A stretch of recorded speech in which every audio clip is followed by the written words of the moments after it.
এই নে, এই প্রজেক্টটা যেন আজকের মধ্যে কমপ্লিট হয়ে যায়। ঠিক আছে স্যার, এই প্রজেক্টটা আজকে পাঠানো আমি ব্যবস্থা করছি।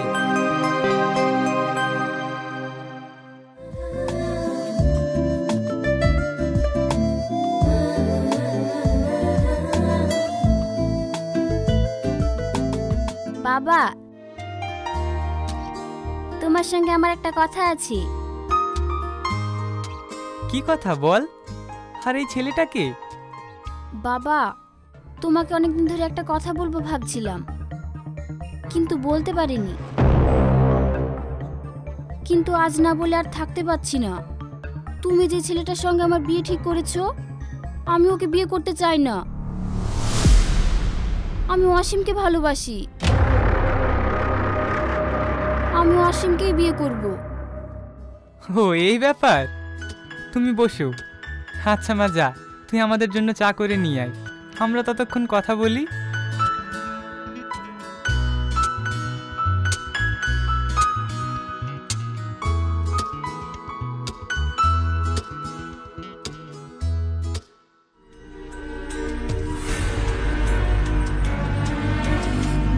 তুমি তো শবনমকে বিয়ে করতে চাও, তা তুমি কি করো? এই মুহূর্তে তেমন কিছুই করি না, শবনমদের সঙ্গে একই কলেজে পড়াশোনা করি।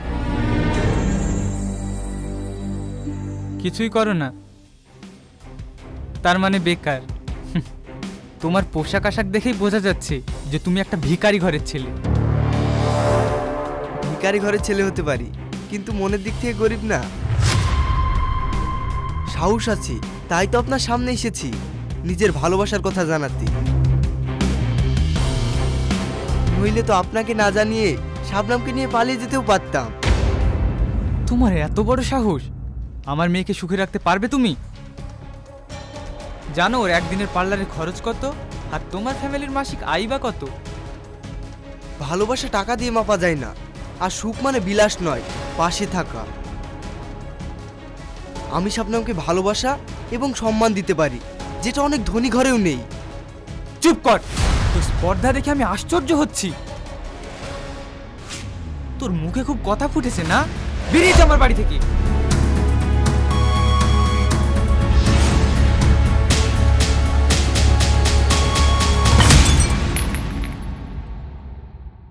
বাবা, বাবা, এ তুমি কি করছো? যা করছে ঠিকই করছি। তোকে আমি ছোটবেলা থেকে কোনো কিছুর অভাব বুঝতে দিইনি, স্নেহ মায়া দিয়ে বড় করেছি। আর তুই আজ একটা ভিখারি ঘরের ছেলেকে বিয়ে করবি? হ্যাঁ বাবা, আমি ওকে ভালোবাসি। ওকে ছাড়া আমি অন্য কাউকে বিয়ে করব না। আমি ওকেই বিয়ে করব। তোর এত বড় স্পর্ধা আমার মুখের উপরে কথা বলা! তোর সাহস দেখে আমি অবাক হয়ে যাচ্ছি। থাম, তোর ব্যবস্থায় আমি আগে করছি। তোর বিয়ের ডেট আমি আরো এগিয়ে আনবো। কালকেই আমি তোর বিয়ে দেবো।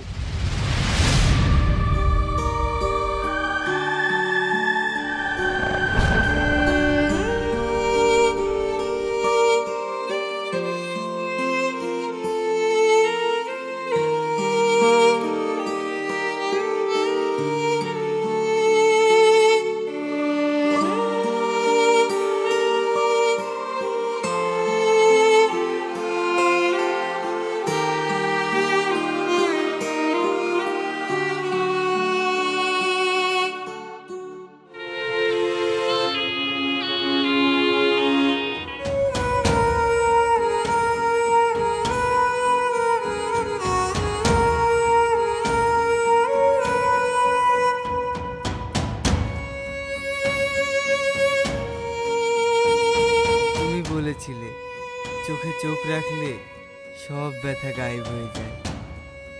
আজ কেন তোমার চোখে তাকানো সাহস হারিয়ে ফেললাম শবনম?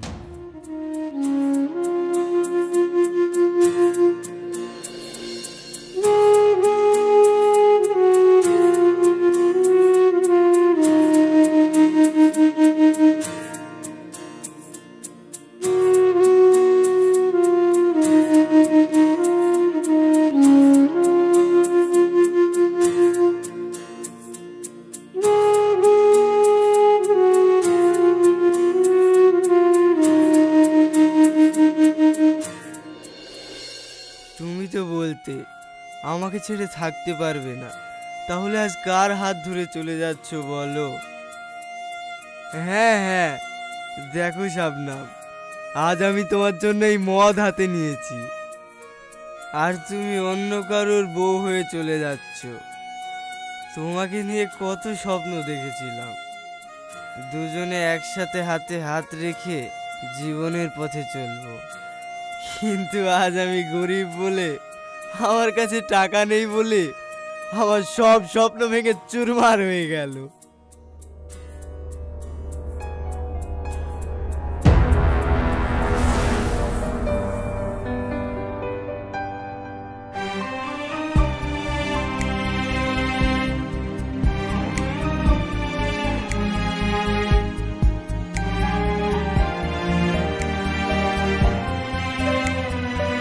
শাবনাম,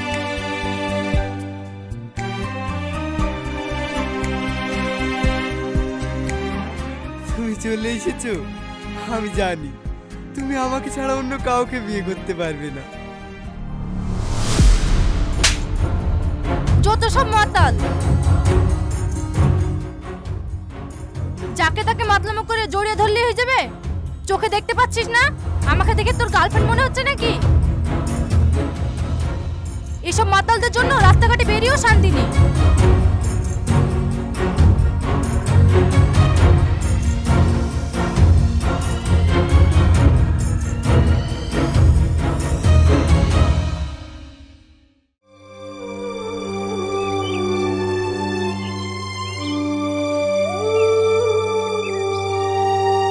মা, আজ আমি ভীষণ খুশি।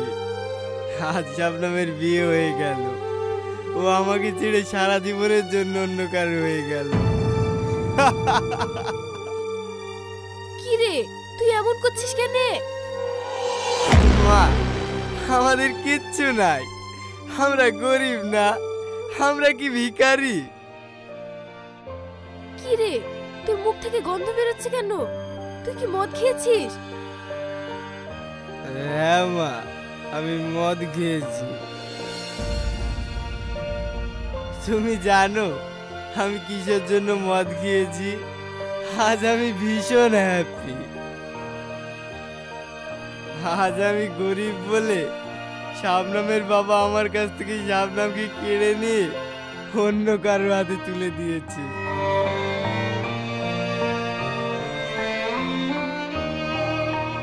ও অসীম, তুই একটা মেয়ের জন্য আজকে মদ খেয়েছিস। এই একটা মেয়ের জন্য তুই এভাবে তোর জীবনটা নষ্ট করিস না। জীবন? কিসের জীবন? আমার জীবন তো চলেই গেছে। এই জীবন আমি আর রাখবো না, আমি নিজেকে শেষ করে দেব, শেষ করে দেব। এ কি পাগলামো করছিস? এরকম করিস না। তোর কিছু হয়ে গেলে আমার কি হবে?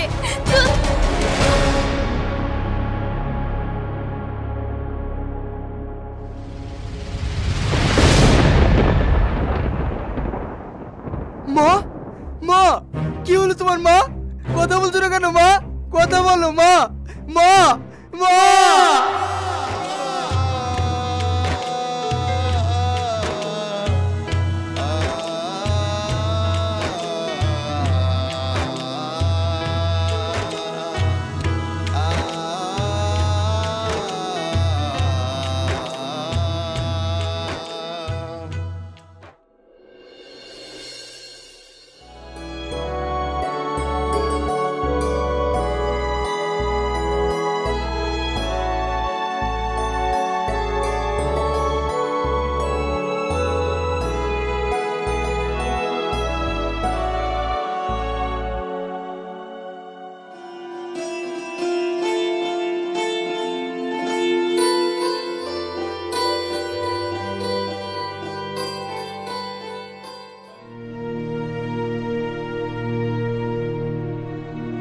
শাবনাম, তুমি কান্না করছো কেন? আজ আমাদের বাসর রাত, এইভাবে কেউ কান্না করে? আপনি আমার কাছে আসার চেষ্টা করবেন না। শাবনাম, তুমি এইভাবে বলছো কেন? আমি তোমার স্বামী। হ্যাঁ স্বামী, তুমি আমাকে বিয়ে করেছো ঠিকই, কিন্তু বিয়ের আগে তুমি একবার জানার চেষ্টা করেছো যে আমি এই বিয়েতে রাজি আছি কিনা? তুমি এসব কি বলছো শাবনাম? তার মানে তুমি এই বিয়েতে রাজি ছিলে না? আমি এখন বেশি কথা বলতে পারছি না, আমার মাথা ব্যথা করছে, আমাকে একটু একা থাকতে দাও।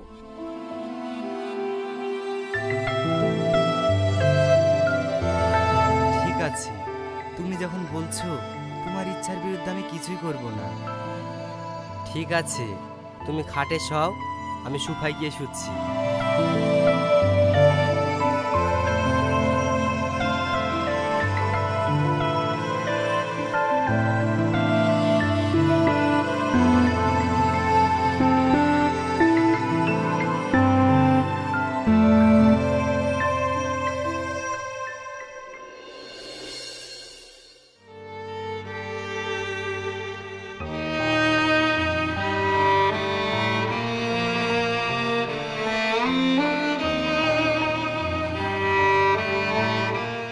মা তুমি নেই, তোমার স্নেহ নেই, আমার কাছে টাকাও নেই, কিন্তু আমার মাথায় আছে অপমানের বোঝা। ওর বাবার অপমানটা আমার রক্তে ঢুকে গেছে। এই পৃথিবীতে টাকা ছাড়া কোনো কিছুর মূল্য নেই। ভালোবাসাও টাকা চেনে। টাকা টাকা টাকা, এই টাকাই যদি পৃথিবীর সব হয় তাহলে আমাকে টাকার পিছনে ছুটতে হবে।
ভাই, তুই এত সকাল সকাল কাজে চলে এসছিস? গতকাল তো অনেক রাত পর্যন্ত ওভার টাইম করেছিস। তোর তো খাওয়ার কেউ নাই, তুই এত কাজ করিস কেনে? ঘুম আসে না ভাই, চোখ বন্ধ করলেই জীবনের লক্ষ্য আমাকে কুরে কুরে খায়। আমাকে একদিন বড় হতেই হবে। তোর মতন জেদি ছেলে আমি খুব কমই দেখেছি ভাই। জেদি, আমি একদিন বড় কোম্পানির মালিক হব, যেখানে শত শত লেবার কাজ করবে। তুই কি পাগল? লেবার হয়ে কোম্পানি খুলবি? ভাই, তোমার মাথা ঠিক আছে তো? কাগজপত্র, টাকা পয়সা ওইসব ম্যানেজ করবি কিভাবে? সব ম্যানেজ হয়ে যাবে। 200 টাকা ইনকাম করে মুখে বড় বড় ডায়লগ। ভাই, তোরা টাকার জন্য পরিশ্রম করিস, আর আমি স্বপ্নের জন্য পরিশ্রম করি। তবে একটা কথা মানতে হবে ভাই, তোর জেদ আছে। আমার বিশ্বাস তুই একদিন পারবি। জানি না ভাই আমার কপালে কি কি আছে, কিন্তু এইটুকু জানি আমাকে একদিন প্রতিষ্ঠিত হতেই হবে। আমি ঘুমিয়ে স্বপ্ন দেখি না, আমি ঘাম ঝরিয়ে সফলতার স্বপ্ন দেখি।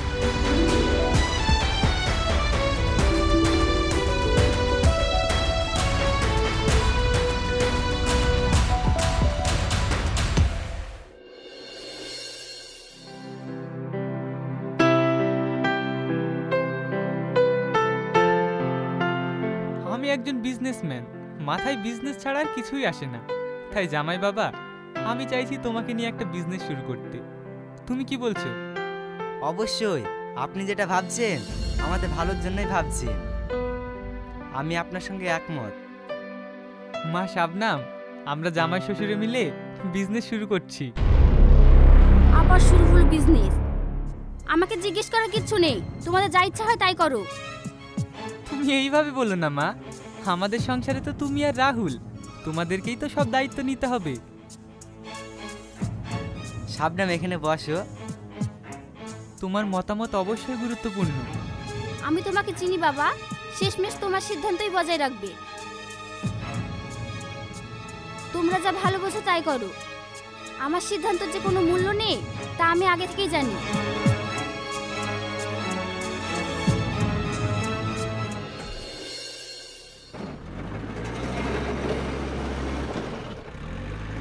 এই দিকটা একটু নিচে নামাতে হবে ভাই, না হলে মিলবে না। ঠিক আছে।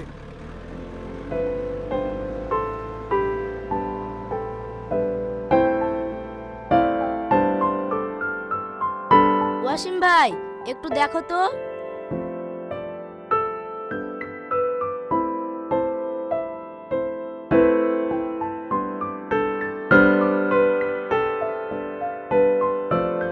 হ্যাঁ, এবার ঠিক আছে, কাজ চালাও। ওয়াসিম, একটু এদিকে এসো। হ্যাঁ স্যার, বলুন। তুমি অনেক দিন থেকে এখানে কাজ করছো, তোমার দায়িত্ব আমি দেখেছি। সময় মতো কাজ শেষ করো, টিমকে ঠিক মতো পরিচালনা করো, কোনো অভিযোগ নেই তোমার বিরুদ্ধে। আপনার আদেশ পালন করা আমার কর্তব্য স্যার। তোমার কাজ দেখে আমি সন্তুষ্ট, আর আমি বুঝতেই পারছি তুমি পারবে। কি স্যার? আমি নতুন একটা সাইডে কাজ শুরু করছি, সেখানে আমাকে সম্পূর্ণ সময় দিতে হবে। তাই এখানকার প্রজেক্ট তোমার হাতে তুলে দিতে চাই, সম্পূর্ণ দায়িত্ব তোমার।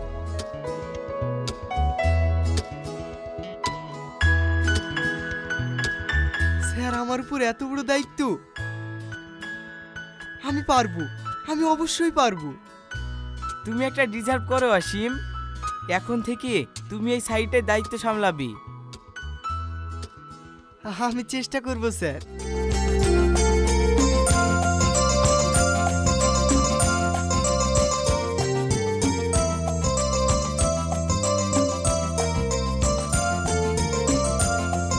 কি পারফেক্ট শুনেছিস? এখন থেকে অসীম আমাদের স্যার। তাই তো রে ভাই।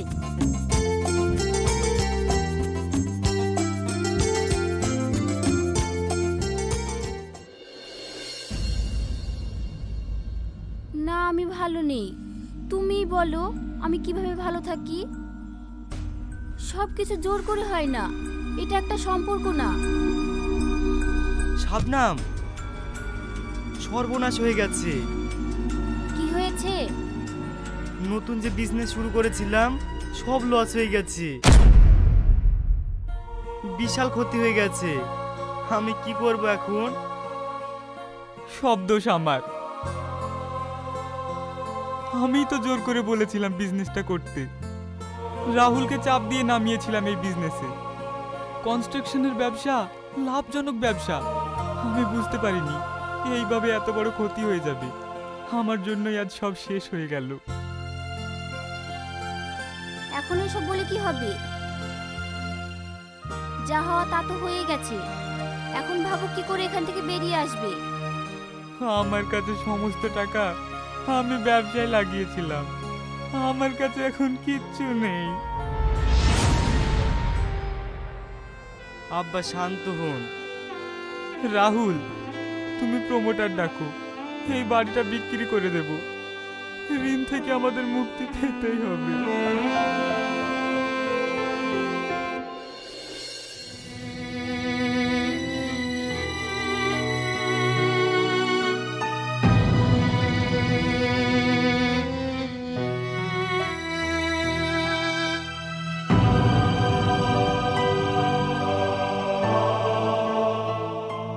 আপনার কাছে আমার একটাই রিকোয়েস্ট, বাড়ি বিক্রি সব টাকা আমি পেয়ে গেছি, রেজিস্ট্রি করে দিচ্ছি, কিন্তু 2-1 মাস মতো আমাকে এই বাড়িতে থাকতে দিন। আমাকে অন্য কোথাও একটা বাড়ি ভাড়া করে চলে যেতে হবে, সেই সময়টুকু আপনার কাছ থেকে আমি চাইছি। দেখুন, আমি প্রমোটার, বাড়িটা কিনে আবার অন্য কাউকে বিক্রি করছি, তার নামে রেজিস্ট্রি হচ্ছে। এই কথা আপনি তাকে গিয়েই বলুন।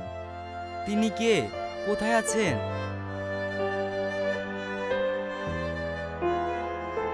এই নিন ওনার ঠিকানা।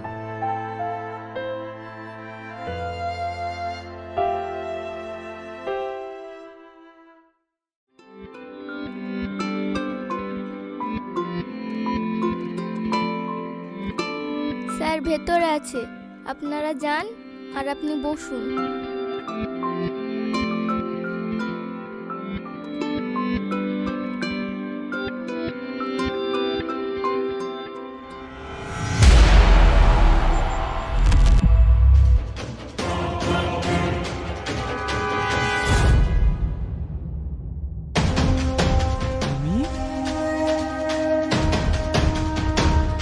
হ্যাঁ আমি। চিনতে কষ্ট হচ্ছে? আমি সেই ছেলেটা যাকে একদিন রাস্তার ভিখারি বলে আপনার বাড়ি থেকে ঘাট ধাক্কা দিয়ে বের করে দিয়েছিলেন।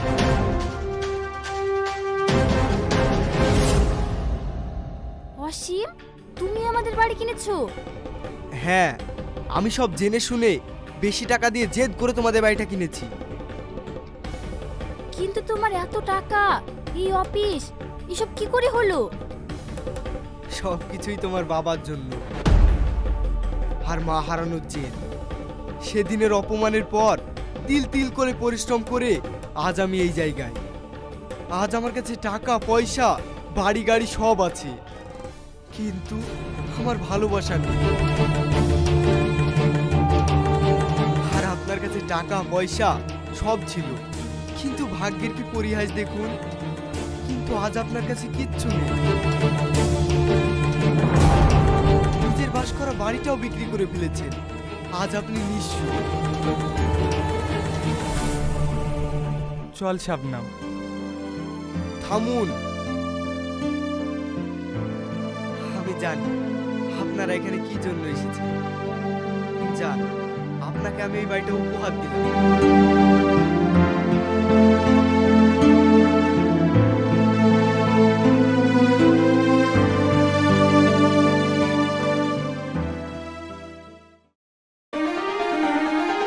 DT1